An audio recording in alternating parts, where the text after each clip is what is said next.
Just imagine a city that housed all the knowledge of the world, all the mathematical and scientific treatises, all the works of literature and the flights of philosophical fancy. A place where writers and artists and scientists met to debate and to pioneer thought. Just think of what ideas and inventions that city would produce, what power its knowledge would bring to its rulers. Just think of what would happen if that wealth of knowledge was destroyed, burnt to the ground or scattered to the winds.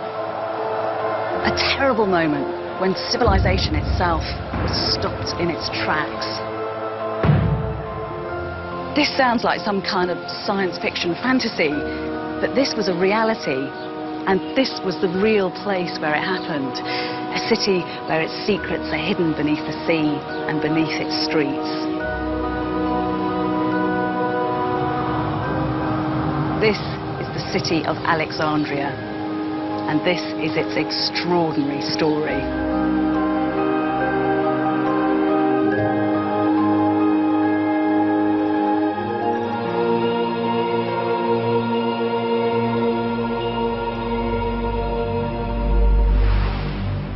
Although we might think that Athens and Rome were the greatest cities in antiquity, for my money, that claim could well go to Alexandria. For over 2,300 years, the city has occupied a key junction between the Eastern and Western worlds.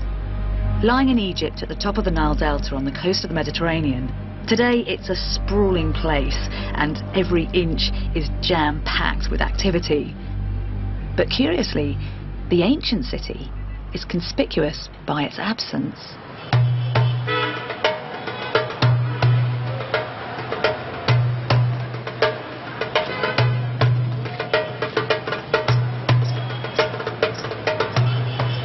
The modern city here really buzzes with life, but it can be a bit hard to get a handle on ancient Alexandria. You could spend weeks here without realising that this was once home to what was really a roll call of the great and the good of antiquity. Because it was here that Alexander the Great was buried. It was here that Cleopatra seduced Mark Antony and Caesar.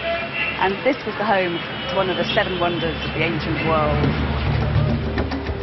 Piecing together the scattered jigsaw puzzle, I'm going to explore the incredible story of this extraordinary city, where the Pharos lighthouse shone its beacon out over spectacular theatres, temples and colonnades. Monuments as grand as anywhere in the ancient world. It's colossal. You see the human scale.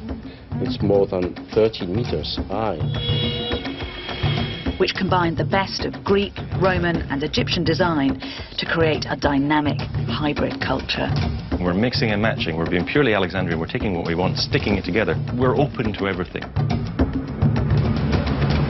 And most importantly, where intellectual advances, new philosophies, new sciences were a driving force of the city.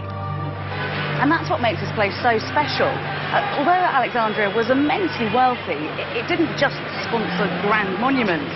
It put an absolute value on wisdom. Because wisdom meant power, and it was Alexandria's ultimate ambition to become the most powerful city on earth by capturing all the world's knowledge within its walls. An ambition which stemmed from its very beginnings and the vision of its founder.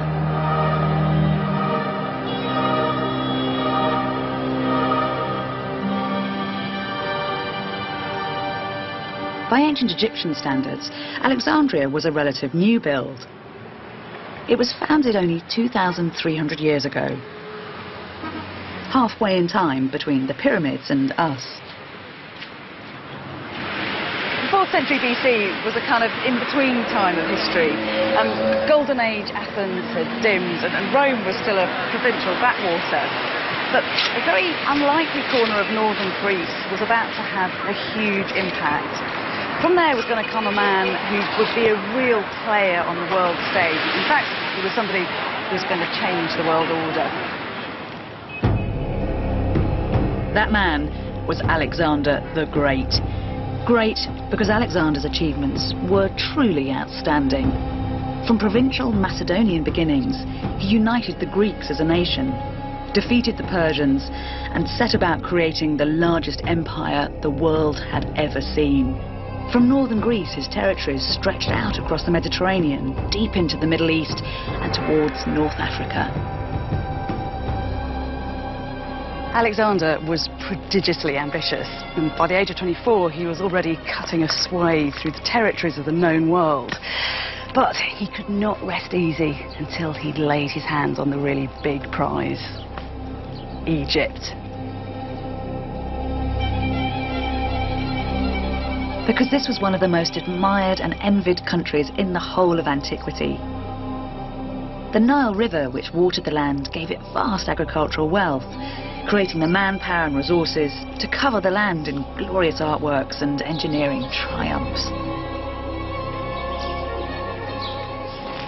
Even the Greeks, who thought they were culturally superior to everyone else and described anyone who wasn't Greek as barbaroi, barbarians, respected Egyptian achievements. The Greek father of history, Herodotus, said that nowhere else in the world were there more marvellous things, more works of unspeakable greatness. Such a rich prize was irresistible to Alexander. In 332 BC, he invaded Egypt and overcame the Persians, who dominated the Egyptian people for the past 2 centuries. But to seal his victory, he now had to win over the hearts and minds of the Egyptian people, whose unique religion and culture had been rooted in the land for over 3,000 years.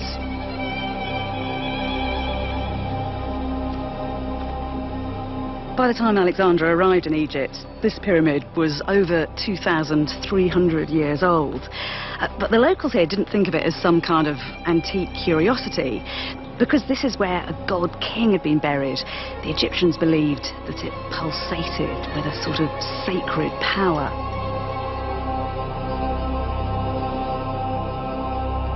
Confronted with a culture so alien to his own, Alexander didn't underestimate the challenge that faced him.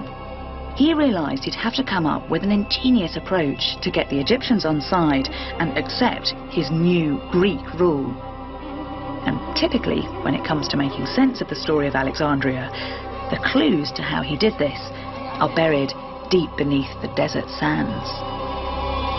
So, have we been walking down here in Alexander's day? What would we have seen? You would have seen something quite different. It would have been far grander. You would have had these limestone, beautifully cut blocks, and you would have inscription, and there would have been a big processional way lined with sphinxes.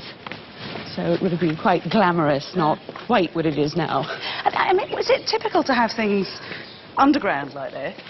For the ancient Egyptians, yes. I mean, the underground stuff is a good place for rebirth and resurrection and anything secret, so they used it a great deal. Oh, it's certainly pretty atmospheric. Yes.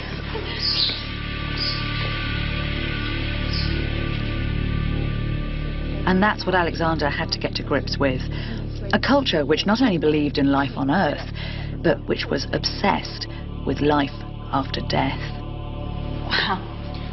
Wow, because I knew there was a sarcophagus down here. I had no idea it was this size. It is absolutely enormous. It's sort of 3 meters by 5 meters, and it weighs more than 60 tons, and it's made of absolutely solid granite. Oh, it's got glyphs on it? Yep, here, see?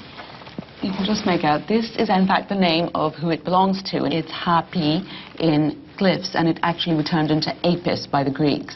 And so it's Hapi, which is the great bull god, the Apis bull, and this is his sarcophagus. So it's a bull buried in here? Yeah, it's a bull. I just presumed, because it's so kind of glorious, it would be a human. No, it actually is a bull burial because this was the sacred incarnation of one of the Egyptian gods, and so he was buried here after his death.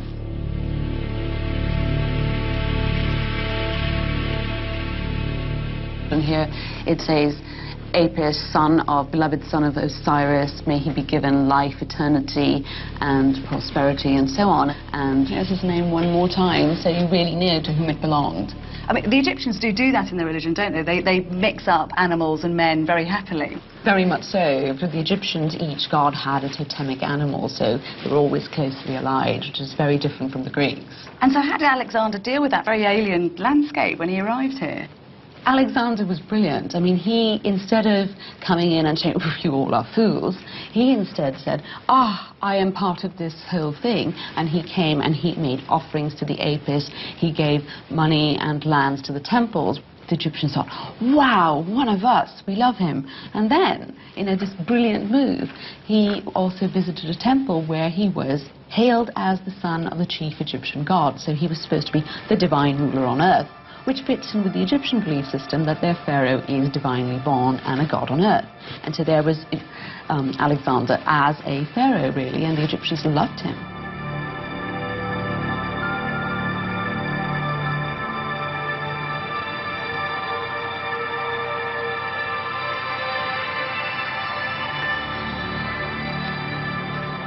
Alexander was canny.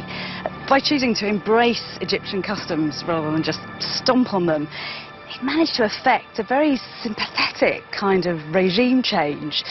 The Egyptian people didn't think of him as one of them, but one of us. You know, he had done remarkably well. He'd realised his grand Egyptian dream, and now he was being celebrated here, not just as a conqueror or a king, but as a true living god.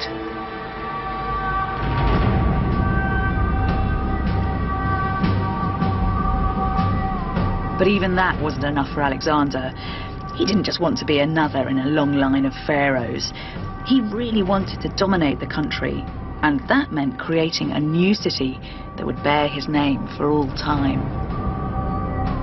But first, he had to find a suitable location. The ancient Egyptians had always looked inwards, their key cities centering on the Nile. But in this, Alexander differed. He also wanted his new city to look back towards his Greek homeland and outwards towards his new empire. And it was said that he had a very illustrious figure to guide him on his way.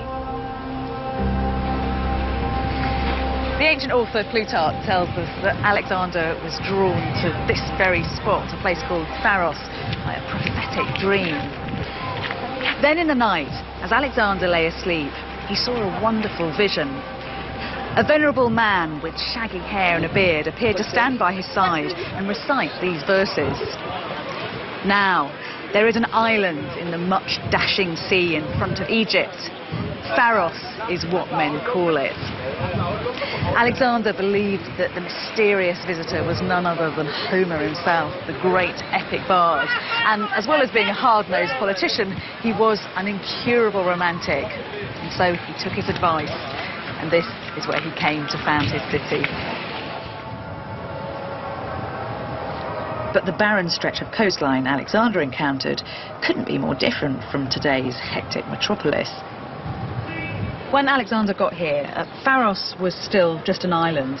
There was a tiny little settlement here, and the coastline of Egypt was very jagged, which meant it was very difficult for boats to land. But Alexander had a grand plan to link Pharos to the mainland. And so he built a causeway running all the way across, almost a mile long. And he extended this bit here to create a man-made harbour. This would become the busiest port in the world. The gateway to one of the richest and most multicultural cities on Earth. And that was only part of the dream. Alexander and his successors, the Ptolemies, ravened for knowledge. Knowledge that would give them the power to trade, to build, to conquer. Their ambition for Alexandria to become the intellectual engine room of the ancient world.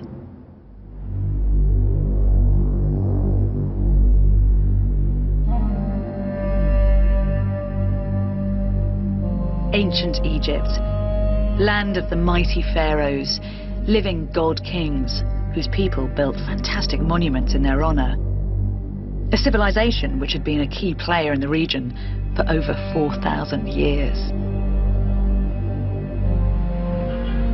In the 4th century BC, the Greek Alexander the Great conquered this land, winning over the Egyptian people and making it his own, creating a new city in his name, Alexandria. Starting from scratch, Alexander envisaged a unique model city, strictly laid out on an innovative grid system, where Greek and Egyptian culture came together to create one of the richest places on Earth.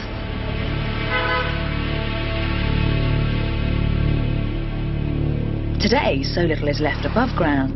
To get a sense of the ancient city, you have to descend deep beneath the modern metropolis into a city of the dead. Well, I mean, they're fantastic, aren't they? Well, it's you know, typically Alexandrian. We've got this mishmash of different styles. Yeah. Got, you know, the Medusa purely Greek, the demon Greek, but then Egyptian elements.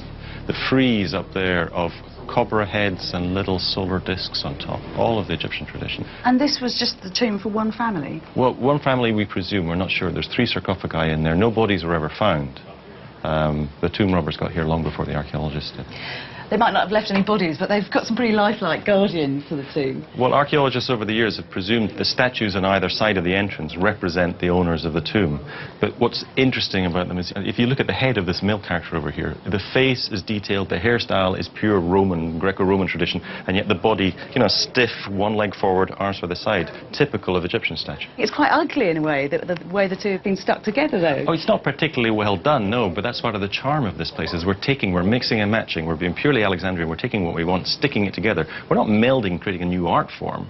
We're open to everything. We're very receptive. And there's a great example just inside the doorways here. To the left, you get another really good example of it as well. Oh, yes. Because this is the Anubis figure. Yeah. Anubis was the Egyptian god of embalming, the dog-headed figure. But look how he's dressed. He's dressed as a Roman soldier, but with his Egyptian head, guarding whoever's buried within this tomb. It is, it's fantastic. It's just like top and tails, isn't it? Because he said he's got a very Egyptian head and then this kind of Roman body, this little Roman skirt. Yeah, let's mix and match. Yeah. I mean, the only thing I think, though, is that throughout the ancient world, you do get this exchange of cultures. You know, in classical Athens, you've got Eastern cults, and the Romans are very good at taking on the East as well. So why is Alexandria particularly good at it? I think because Alexandria was a new town, and it had to create its own legitimacy. It was a new town on a very, very ancient land, which had a certain weight within the ancient world as well. I mean, Egypt, the Greeks were in awe of Egypt, so there was all this sort of cultural baggage here already.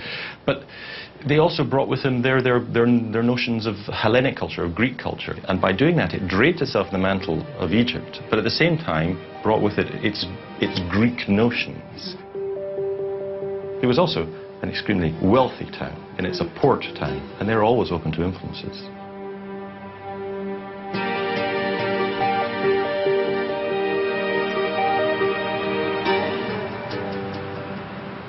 What you have to remember is that this was no ordinary city. It hadn't grown up organically out of the Bronze Age or the Classical Age like so many of the great cities of antiquity. This was, if you like, a kind of high-minded new town, the brainchild of a visionary and highly educated man. From the age of 13, Alexander had been taught day in, day out by the great philosopher Aristotle, and a spirit of inquiry was imbued in every cell of his body. And when he founded Alexandria, he passed that spirit on into the very DNA of the city. This was a place where knowledge was as valuable a currency as grain or gold.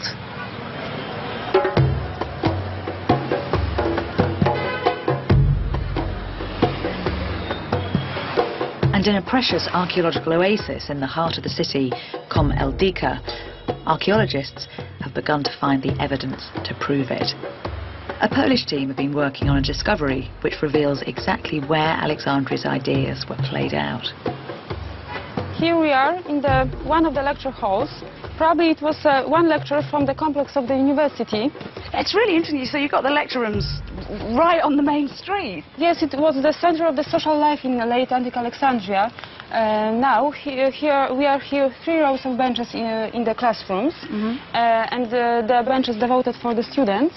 And here we have the main chair, topmost seat, probably for the teacher. You can just imagine how intimate this lecture hall would have been, seating just 30 students, studying law, rhetoric and science. And here we have a singular block of stone, probably this kind of platform or kind of podium for the students' declamation.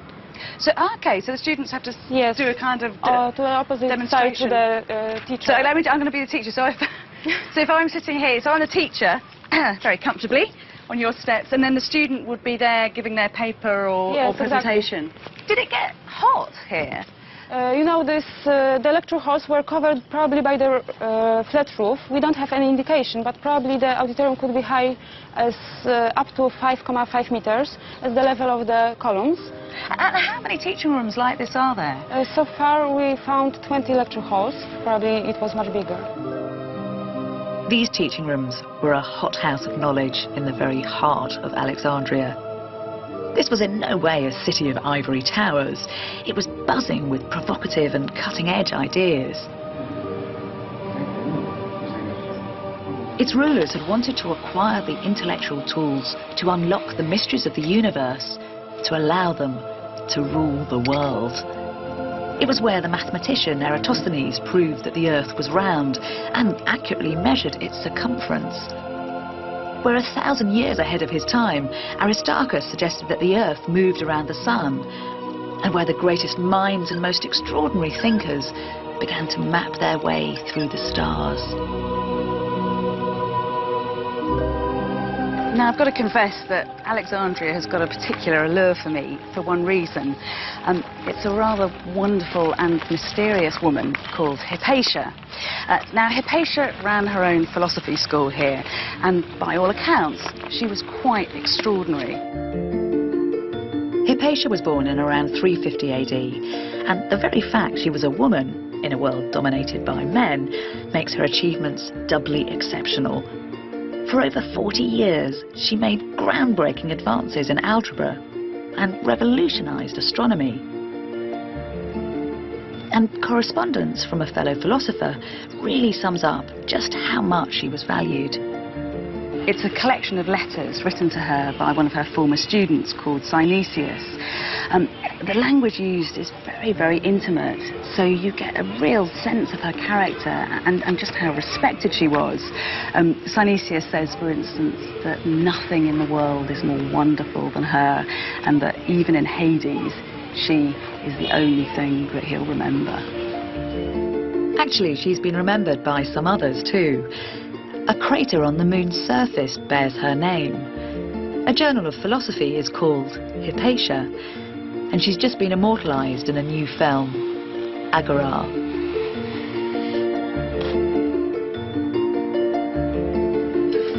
Imagine Hypatia working late into the night, the famous Alexandrian street lamps burning outside, her staring up into the night sky for inspiration. She was a philosopher in the true sense of the word, in that she was a philosophos, a lover of wisdom. What's really interesting about Hypatia, though, as with so many of her Alexandrian colleagues, is that she didn't just deal in abstract thought, but she had a very practical application for her ideas. For instance, she used her mathematics and her geometry to redesign this amazing gizmo. It was really a kind of multifunctional instrument, the sort of iPod of her day, if you like. Only in her day, it had a much more romantic name, because this was called an astrolabe, and literally that means a catcher of the stars.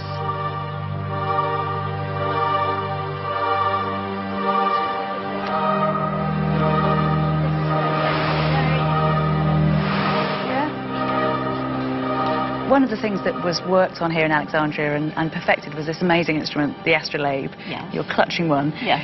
What did it allow people to do? The astrolabe has many functions, telling the time of the day, telling your latitude, your altitude.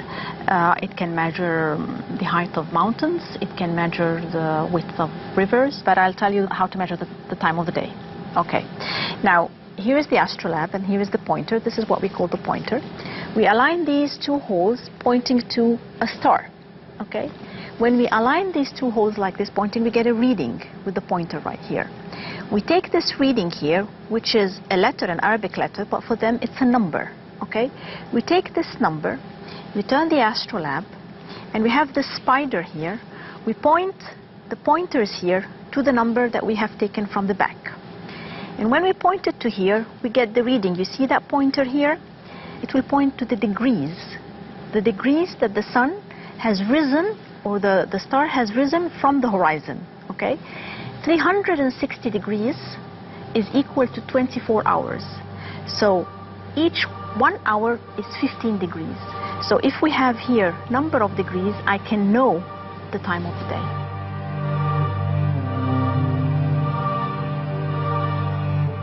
It's a very powerful instrument, Yes. because it allows you to do all kinds of things. I mean, if you know the night sky, if you know your latitude, if you know the height of a mountain, you can explore, you can trade. It has actually changed the way they functioned.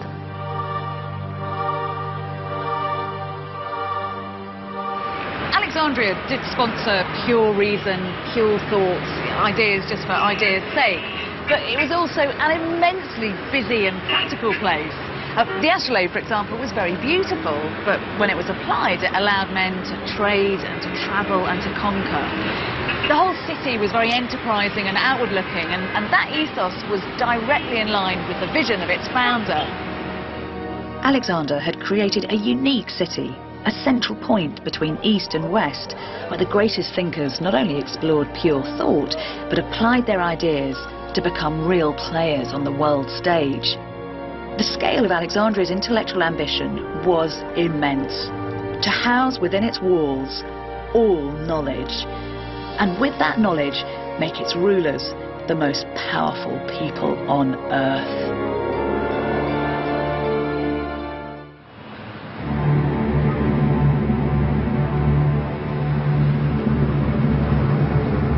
Although ancient Alexandria is virtually invisible, the ghost of its presence is there in the layout of the modern city. I'll tell you what is very exciting. Because the modern city is laid out on the ancient grid plan, when you walk down these streets, you are physically walking in the footsteps of Hypatia and all those other fantastic philosophers. And that feels like a very good place to be.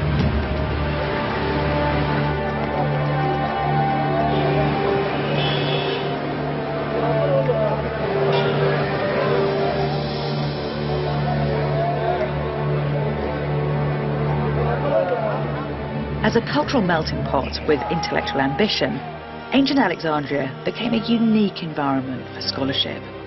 A place where the extraordinary thinker Hypatia, schooled in Greek thought, could also draw on Egyptian wisdom and Babylonian science to help her map the stars.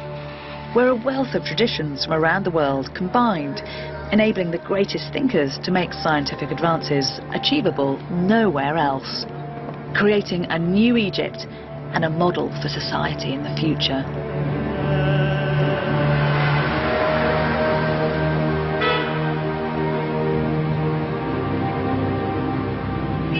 One of the great characters of medical history came to Alexandria.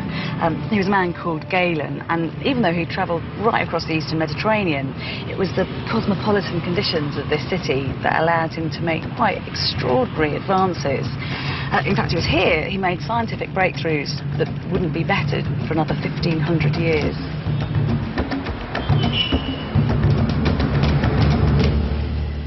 So what are these treasures that you're removing from the tubs here? There are a variety of things. There's a brain of a horse, and this one with a spinal cord attached. Oh! That's a dog. Oh, it's lovely. So I hope you realise I'm a very strict vegetarian. This is way beyond my life experience. So. It's all right. I'm not expecting you to eat them. It's all right. Good. Just explain to me, because you're a veterinary anatomist, so why have you got a particular interest in Galen? It's really because of the brain, because I think Galen was the central mover in the history of studying the brain. He was the first person who realised what it was and what it did. And why was Alexandria such a key city for him? In the European part of the Mediterranean world, there were taboos and then eventually laws against chopping up dead people, dissecting dead people, which made life very difficult for him. So he had to use animals like these, where really what he wanted to know is he wanted to know about what was going on in humans. And this was much easier in Egypt because the Egyptians had much more of a tradition, and partly because of mummification, they had much more of a tradition of dealing with parts of dead human people and perhaps not worrying about it so much. But the brain wasn't of any particular importance to the Egyptians, because there are stories of them when they're doing the mummification of them pulling the brain out through the nose, for instance. Yes, well, we don't know whether it's Herodotus who said that. We don't know whether that's actually true. You need an enormous nose to get a brain out through. But it's certainly true. The thing that the Egyptians and the Greeks had in common, neither of them thought the brain was very important until Galen came along. Aristotle said it was probably just the radiator for the heart. The heart creates all this heat, and the brain is just a way of radiating it away out of the body. And so why was Galen different? How did he come to realise that there was something else going on? Because he looked at the brain. You look at the human brain, you look at animal brains, and he said, well, if you look at them, they're incredibly complicated. He said, for example, here's the cerebrum up the front with all its folds, and here's the cerebellum at the back with all its even finer folds. And you look on the inside and you see there's the brain stem down there. It's even more complicated. So it's got all these different bits, so it doesn't look like something that's just there to radiate heat away. He said it must be doing something more complicated than that. The other thing he noticed about it was, first of all, if you look at the brain, it has the senses attached to it. If you dissect a brain, I'll get this out, this is a sheep brain with the eyes still attached. Yeah, lovely. And, Thank you. and that's the important thing. He said, well, the brain is connected to the special senses by these large, thick nerves. And he said that must mean something. And he had this wonderful phrase he used where he said, the brain is surrounded by the special sense organs as if they are the servants and guards of the great king. So he'd already elevated the brain to being in the position of a king in control of the special senses. I'm glad he added a bit of poetry to something fairly disgusting looking like that.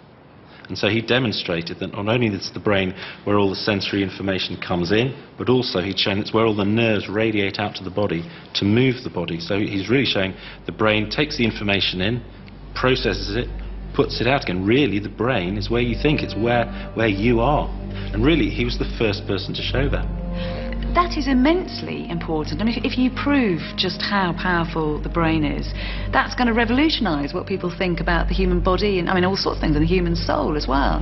He completely changed the way we think about the body, and especially the brain.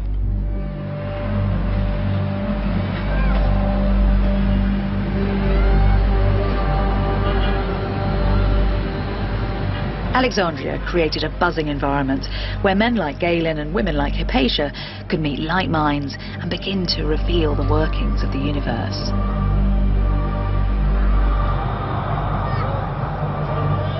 Because these thinkers weren't working in isolation, and that's possibly Alexandria's greatest achievement.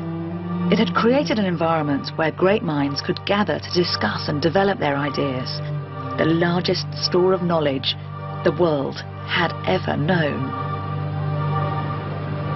Like so much of ancient Alexandria, its libraries have long since disappeared, but modern Alexandrians have begun to acknowledge their amazing heritage with a new state-of-the-art library capturing its predecessor's spirit.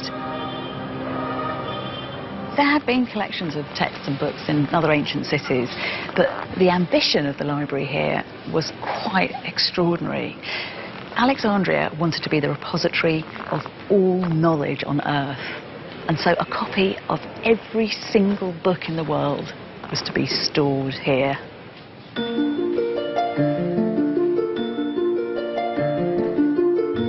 Every work of literature, tragedy, comedy and poetry, every history, every scientific treatise from maths to medicine, physics to astronomy, and not just Greek texts, but works from around the world in Hebrew, Latin, Babylonian and later Arabic. Even today, putting together such a collection would be quite a feat, but this was the age before mass publishing. Each work existed as a handwritten papyrus, and that scroll might be the only copy of that papyrus in the whole world. Today, the majority of the few fragments that remain now survive not in Alexandria, but another bastion of learning, Oxford University.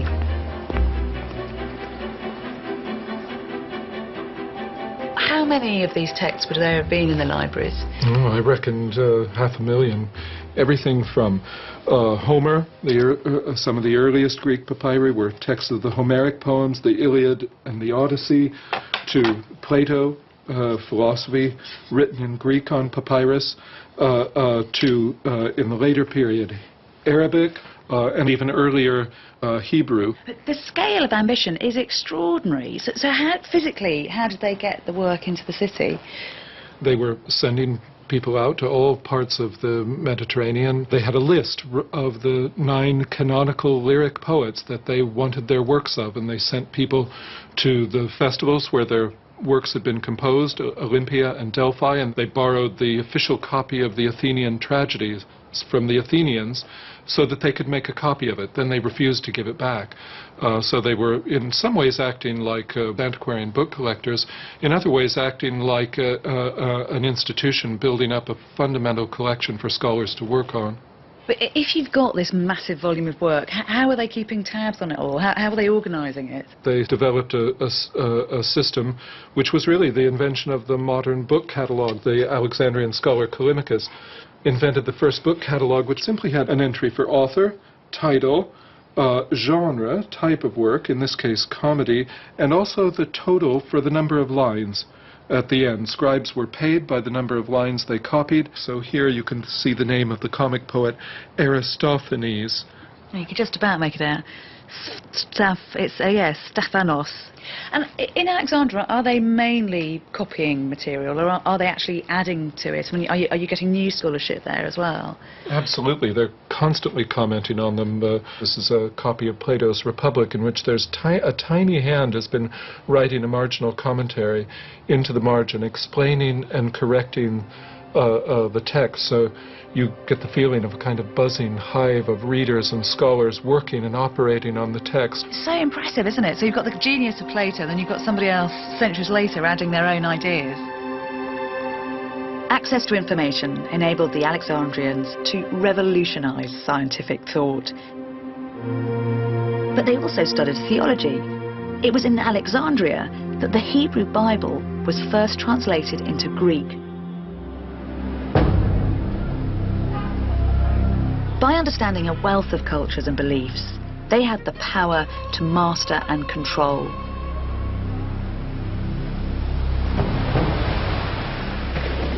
They were so intent on obtaining all the knowledge in the world that laws were passed so that no book could leave the city, and even ships entering its harbour were searched to see if new texts could be found to be added to its famous library. The modern Library of Alexandria has got over 500,000 books, which is actually almost exactly the same number as they had in the ancient library. But what it's also got here is this mega computer, which every few days saves all the information on the World Wide Web. In the 21st century, we're just so used to that ease of access to information where everything is stored electronically. But in the ancient library, they often held the single existing copy of a book. So just imagine if that was lost, you'd lose those ideas forever. And tragically, that's exactly what happened in Alexandria. Knowledge had made the city an intellectual powerhouse of antiquity. It had made thinkers like Hypatia powerful forces within the city. It was an environment where new thoughts could flourish and evolve, where anyone from anywhere could voice their ideas. So perhaps it was inevitable that at some point some ideas would come into conflict. And for the ancient world, Alexandria, its libraries, and for Hypatia herself, the result would be catastrophic.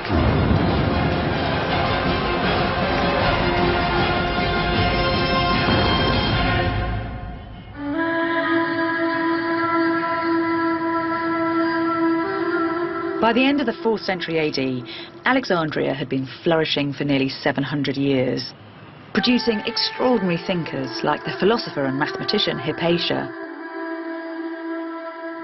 It was an immensely powerful city, second only to Rome in might, yet its power wasn't built on military force, but on the strength of ideas and the ambition to house all the knowledge in the world. And that included beliefs from the latest school of thinking, the fledgling religion, Christianity. Alexandria had always attracted in cutting-edge thought and men who were at the top of their game. So it should be no surprise that from the 1st century AD, the key leaders of a new religion should want to come here to play out their ideas. Only a few years after Christ's ascension, the Gospel writer Mark came to Alexandria to spread the news, bringing Christianity into Africa. As one of the most forward-thinking places on Earth, with its tradition fusing Eastern and Western cultures, Alexandria was an ideal place for Christianity to gain a foothold.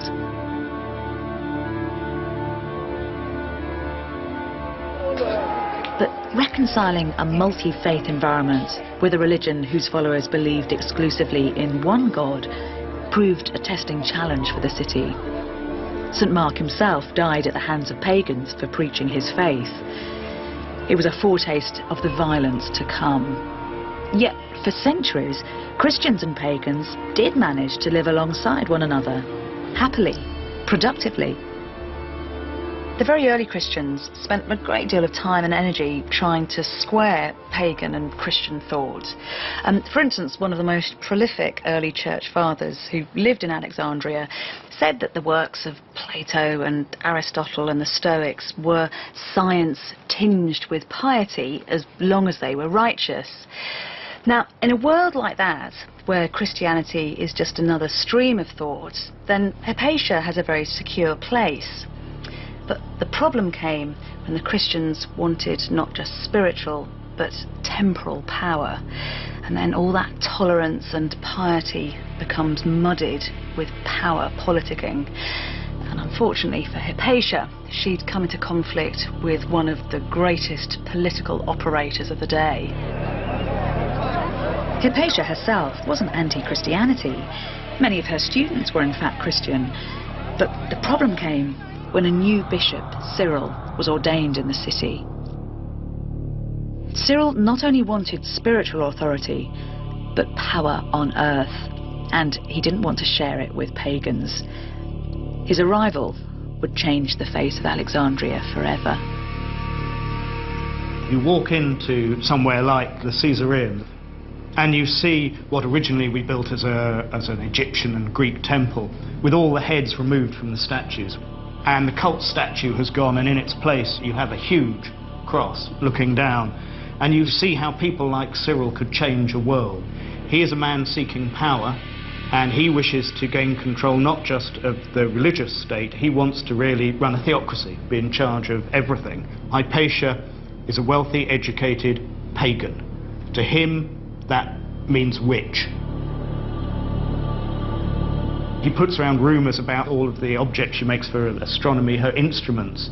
Clearly they're used for divination. They're for finding out what will happen in the future. It is black magic, and as such, she has to die. And in one contemporary account, we learn that it was Hypatia's work with the astrolabe in particular that sparked hatred against her.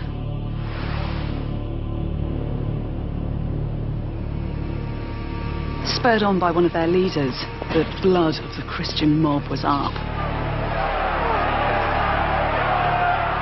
They started to seek Hypatia out through the city and found her driving through these streets on her way home.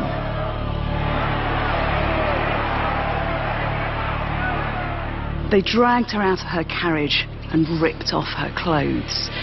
For a highborn woman like her, this would have been a terrible public disgrace.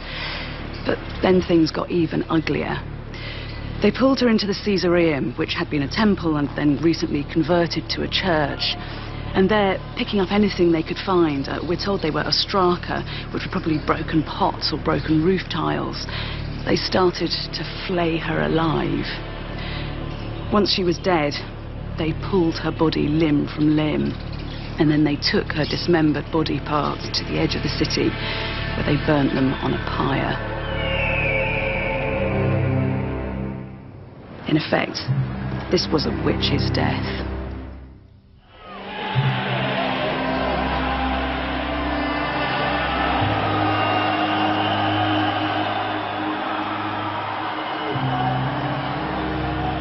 Hypatia's tragedy was the tragedy of Alexandria.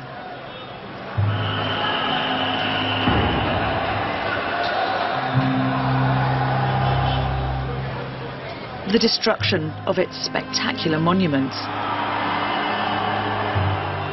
the desecration of its extraordinary libraries, and with that, the heartbreaking demise of the wealth of knowledge which had made it great for over 700 years. There are a few lines, desperately sad, written by a pagan who was wandering through the streets of Alexandria, watching the world he knew crumble around him.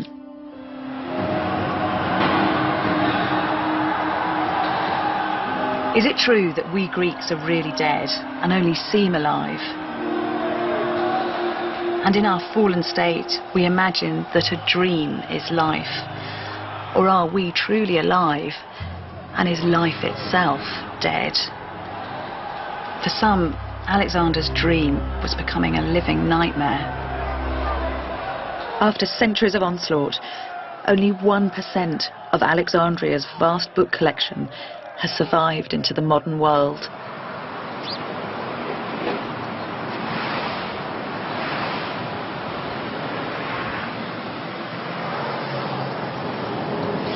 Rather bizarrely, one of the survivors of Alexandria's destruction has ended up here.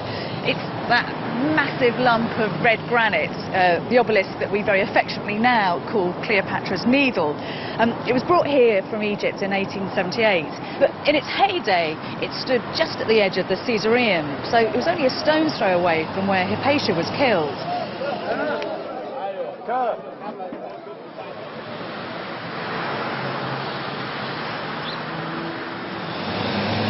I think that in many ways, Hypatia was an incarnation of Alexander's dream.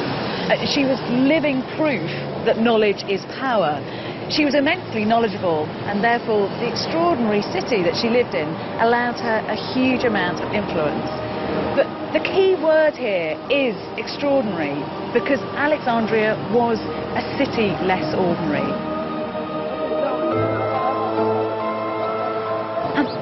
Its ambition, that dream to acquire and to caretake all the knowledge of the world, was just too perfect to last. We should bear that in mind, because it is of course a very modern dream. I mean, after all, that is what the World Wide Web does. And so when we know that Alexandria failed, and as a result a whole epoch failed, we should take a very careful note. For that reason, we mustn't bury the memory of Alexandria, but celebrate it.